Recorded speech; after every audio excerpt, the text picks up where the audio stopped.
वेद मुआ रोगी मुआ, मुआ सकल संसार। एक कबीरा ना मुआ, जेहि के राम आधार। बोलो जय जय जय रघुनाथ। श्री राम जय राम जय जय राम, श्री राम जय राम जय जय राम, श्री राम जय राम जय जय राम, श्री राम जय राम जय जय राम। जय श्री हरि। पूज्य गुरुदेव के चरणों में बारंबार प्रणाम। कल एक साधक भाई ने जिज्ञासा रखी कि आप संत वाणी के माध्यम से राम नाम की महिमा का गान कर रहे हैं। संत साहिब श्री कबीरदास जी की वाणी से भी नाम महिमा के अमृत को पिलाने का प्रयास करें। उनकी इस अनुग्रहपूर्ण आपकी कृपा है मुझ पर कि आप मुझे ये कहते हैं, जिससे मैं संत वाणी का अध्ययन कर पाती हूँ। आइए कबीर साहिब की वाणी से नाम महिमा के गान को, इस मधुरतम अमृतमय गान को पीने का प्रयास करते हैं। संत कहते हैं, वेद मुआ रोगी मुआ, मुआ सकल संसार। एक कबीरा ना मुआ, जेहि के राम आधार। संकेत किया कि सब मरने वाले हैं, जो आया उसे जाना है, लेकिन आने और जाने के इस क्रम में मुक्ति का भी एक द्वार है। और वो कहाँ, किस पर अवलंबित है? राम नाम पर। जेहि के राम आधार। उसी को मरना मतलब कष्टप्रद नहीं होगा। आने जाने के इस क्रम से, इस व्याधि से, जन्म मरण की छुटकारा मिल जाएगा। कबीर कहते हैं, जो राम राम इस रसना से गाता है। कबीर साहिब नाम की ज्योति जलाते हुए आपको और मुझे चेताते हुए कहते हैं कि नाम तो जपना है, पर कैसे जपना है, किस रीति से जपना है, इस बात को समझा जाए तो जपना आसान हो जाएगा। कबीर कहते हैं, नींद निशानी मौत की, उठ कबीरा जाग। और रसायन छाड़ी के, नाम रसायन लाग। कबीर कहते हैं, चेत रे मनवा, क्या कर रहा है? खाया पिया और सोया इन्हीं विषयों के जाल में तू लिपटाया रहता है। उठ, जागृति को प्राप्त कर। सारे विषयों को त्याग कर, इन सब संसारी रसायनों को त्याग और नाम रसायन को पीने का प्रयास कर। सब काम छोड़ और राम राम की रटना लगाना आरंभ कर, जिससे तेरा आने वाला कल सुधर जाए। नाम रसायन लाग, अमृतमय नाम को पीने का प्रयास कर। बार बार क्यों कहा जाता है, बड़े भाग मानुष तन पाया। ये स्तन प्रभु ने कृपा कर आपको और मुझे प्रदान किया है। कबीर साहिब कहते हैं कि सोने खाने में क्यों व्यर्थ करना। नाम की महिमा को जानकर इस जिह्वा से नाम को जपा जाए, जिससे आपका और मेरा कल्याण हो जाए। कल्याण करना अगर सुनिश्चित है तो नित्य निरंतर राम राम राम राम राम राम की रटना लगानी होगी। कबीर साहिब कहते हैं, 5 पहर धन दे गया, 3 पहर गया सोए। एक पहर हरि नाम बिन, मुक्ति कैसे होए। माना तुम संसार में आए हो, संसार के प्रति तुम्हारे जो कर्तव्य है, अगर आप और मैं गृहस्थ में रहते हैं तो आपके और मेरे नाना प्रकार के कार्यों में उलझे रहने का क्रम है। कबीर साहिब भी इस बात को मानते हैं। वे कहते हैं, मान लिया कि 8 पहर आप अपने काम धंधों को देते हैं, 3 पहर सोना भी आवश्यक है, किंतु इन सबके बीच एक पहर हरि नाम को दिया जा सकता है। जब आपको और मुझे अवकाश मिले, संकेत ये प्रदान किया साहिब ने कि आपको और मुझे नाम जपना चाहिए। यदि आप और मैं उस एक पहर को खो देते हैं तो फिर मुक्ति की अभिलाषा कैसे कर सकते हैं? क्योंकि बिना नाम का आश्रय लिए कलिकाल में कोई तर नहीं सकता। बाबा तुलसी भी कहते हैं ना कि कलयुग केवल नाम आधारा, सुमिर सुमिर नर उतर ही पारा। इसी बात को कबीर साहिब ने इन शब्दों में कहा कि एक पहर हरि नाम बिनु, मुक्ति कैसे हो। इसलिए आपको और मुझे चेतना प्राप्त करनी चाहिए और नाम के प्रति अपने हृदय में विश्वास और प्रीति को उत्पन्न कर राम राम राम राम की रटना लगानी चाहिए। कबीर साहिब कहते हैं कि नाम जप कैसे करना चाहिए, इस रीति को समझने के लिए कि सुख में सुमिरन न किया, दुख में किया जो याद। कह कबीरा ता दास की, कौन सुने फरियाद।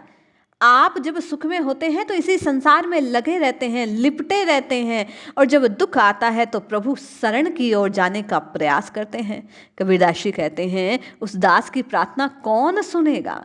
किंतु हमारे रघुनाथ जी तो बड़े अनुग्रह करने वाले हैं, कृपा निधान है, दया निधान है, दीन बंधु है, जब जागे तभी सवेरे वाली बात को चरितार्थ करने वाले हैं। जब आप प्रभु को पुकारेंगे, प्रभु उसी समय आपकी और मेरी फरियाद सुन लेंगे। इसलिए जपना प्रारंभ कीजिए, रटना प्रारंभ कीजिए, क्योंकि जपे बिना आपका और मेरा कल्याण हो नहीं सकता।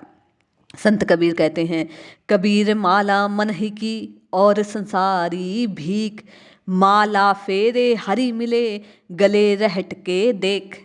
संत की वाणी शब्दार्थ में अलग प्रकट होती है और उसका भाव कुछ भीतर तक जाने का होता है।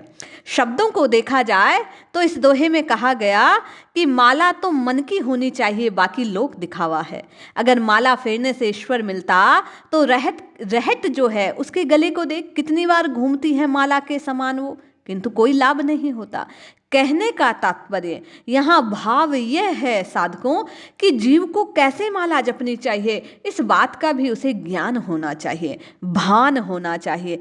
कबीर माला मन ही की, भोजन और भजन दोनों पर्दे में होना चाहिए। इस बात की ओर इस दोहे में कबीरदास जी ने संकेत किया है कि नाम तो जपना है, कि तू दिखावा नहीं करना।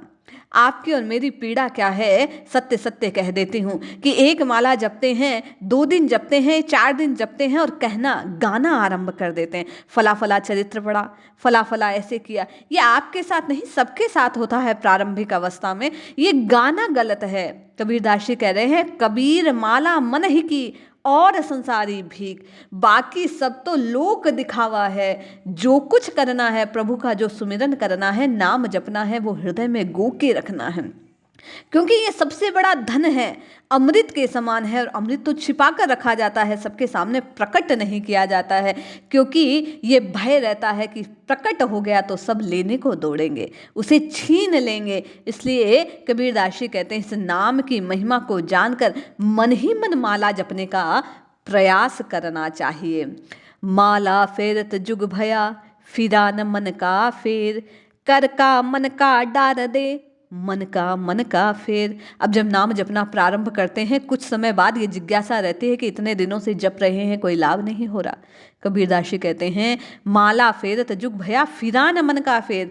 भैया माला तो कर में उठा ली, कर माला करते हैं या माला जपते हैं मन के से, वो तो प्रारंभ कर दिया, लेकिन विषय विकारों की इसी गंदी, इसी भट्टी में आप और मैं घूमते रहते हैं। आपका और मेरा सुमिरन तो बढ़ रहा है, किंतु चिंतन नहीं बढ़ रहा। जब तक आप और मैं शरणागत के भाव से प्रभु को पुकारेंगे नहीं, प्रभु की लीलाओं का चिंतन नहीं करेंगे, सत्कर्म नहीं करेंगे, सच्चरित्रों का मनन नहीं करेंगे, स्वाध्याय नहीं करेंगे, जब तक आप और मैं भक्तों के चरणों की रज को प्राप्त करने का प्रयास नहीं करेंगे, भक्त चरणों को प्रारंभ में अनुगामी बनने का प्रयास नहीं करेंगे, तब तक इस माला का लाभ होने वाला नहीं है। कबीरदास जी कहते हैं, दुख में सुमिरन सब करे, सुख में करे न कोय, जो सुख में सुमिरन करे, दुख काहे को होय। सुख और दुख क्या है? इस मन की मानी हुई 2 परिस्थितियां हैं। मन के अनुकूल होने पर सुख है और प्रतिकूल हो तो दुख कहा गया है। कबीरदास जी कहते हैं, जब दुख होता है तभी परमात्मा की याद आती है, सुख में कोई याद नहीं करता। किंतु यदि हर स्थिति में अर्थात सतत चिंतन की, सतत नाम जपने की बात की ओर इशारा किया जा रहा है। संकेत में कबीर साहिब कह रहे हैं कि सुख और दुख की परिस्थितियों को क्यों माध्यम बनाया जाए, नित्य निरंतर सतत रूप से राम राम राम राम राम राम की रटना लगाना आरंभ कर दिया जाए तो ये मन इतना सुदृढ़ बन जाएगा, रघुनाथ जी के चरणों से ऐसा बंध जाएगा कि फिर सुख और दुख आपको और मुझे परेशान नहीं कर पाएंगे। हमारे लिए तो सब समय एक होएगा। क्यों? क्योंकि फिर तो हम उस रहने में आ जाएंगे कि सीताराम सीताराम सीताराम कहिए, जाहि विधि राखे राम ताहि विधि रहिए। फिर आपके और मेरे हृदय का भाव बन जाएगा, जो भी स्थिति है प्रभु संभाल लेंगे। इसलिए नित्य निरंतर ये प्रयास करना चाहिए कि मैं और आप सतत रूप से राम राम राम राम की रटना लगाना आरंभ करें। प्रारंभिक अवस्था में प्रयास करना होता है, फिर स्वभाव बन जाता है और धीरे धीरे सतत नाम जपने की आपकी और मेरी आदत बन जाएगी, स्वभाव बन जाएगी। धीरे धीरे आदत बनने पर आपका और मेरा उद्धार होने का जो समय है वो नज़दीक आएगा। राम नाम से आपकी और मेरी प्रीति जागृत हो जाएगी, जिसके प्रभाव से आप और मैं निश्चय ही कल्याण को प्राप्त हो जाएंगे। कबीर साहब कहते हैं, आए हैं सो जाएगा राजा रंक फकीर, एक सिंहासन चढ़ी चले एक बंधे जंजीर। अब आपको और मुझे जाना तो सबको है, राजा और रंक फकीर सभी इस जीवन में आते हैं और मृत्यु को प्राप्त करते हैं। ये सनातन सत्य है कि जिसका जन्म हुआ उसको मृत्यु आएगी ही आएगी। कबीरदास जी कहते हैं, किंतु आपको और मुझे ये सुनिश्चित करना है कि जिह्वा से राम राम राम राम राम राम रटकर आप और मैं राममय होने का प्रयास करते हैं, या इसी संसार की व्याधियों में खोए रहकर पुनः जन्म और मरण की जंजीर से बंधकर ही जाना चाहते हैं। बार बार चेताते हुए संतवाणी में श्री कबीरदास जी ने नाम जपने के लिए बार बार आपको और मुझे चेताया है कि नाम की रस्सी को पकड़ लो, जिससे आपका और मेरा कल्याण हो जाए। अब किस प्रकार कल्याण होगा? जहां आपा तहां आपदा, जहां संशय तहां रोग, कह कबीर यह क्यों मिटे चारों धीरज रोग। कबीरदास जी कहते हैं, मनुष्य में घमंड है तो आपत्तियां तो आनी हैं। बारंबार कहा गया कि शरणागत के भाव से पुकारना है, शरणागति के भाव से पुकारेंगे तो मैं तो समाप्त हो जाएगा, क्योंकि फिर तो हम दासत्व में आ जाएंगे कि हम तो प्रभु के दास हैं, जैसा वो रखना चाहे। सब संशय दूर हो जाएंगे। संशय जो है वही रोग को उत्पन्न करने वाले हैं, वही बंधन को बढ़ाने वाले हैं। जब आप शरणागत के भाव से प्रभु को स्वीकार करते हैं तो आपका और मेरा नाम जपना सार्थक हो जाता है। कबीरदास इस दोहे के माध्यम से कहते हैं, आपदाओं से छूटना चाहते हो तो आपा अर्थात घमंड का त्याग कर दो। संशय से उत्पन्न होने वाले रोगों से छुटकारा चाहते हो तो स्वयं को रघुनाथ जी के चरणों से बांध दो। और ये कब होगा? ये सब धैर्य से हासिल हो सकता है। अवसर है नाम जपने का, और प्राप्ति के लिए आपको और मुझे धैर्य रखना होगा। आज जपा और आज का आज परिणाम या अनुभव प्राप्त हो जाए, ये नहीं हो सकता। आपको और मुझे कबीरदास जी कहना चाह रहे हैं कि रटना आरंभ कीजिए, जपना आरंभ कीजिए, धीरे धीरे आपके और मेरे स्वभाव में परिवर्तन आने लगेगा, आपका और मेरा हृदय शुद्ध होने लगेगा। धैर्य के प्रताप से आपके और मेरे ये जो भवरोग हैं वो समाप्त हो जाएंगे। नाम का प्रताप प्रकट होगा, आपको और मुझे रघुनाथ जी की प्राप्ति होगी। इसलिए जपिए जपिए जपिए नित्य निरंतर मेरे साथ राम जी के नाम को जपिए, अपना और मेरा कल्याण सुनिश्चित कीजिए। जय श्री हरि।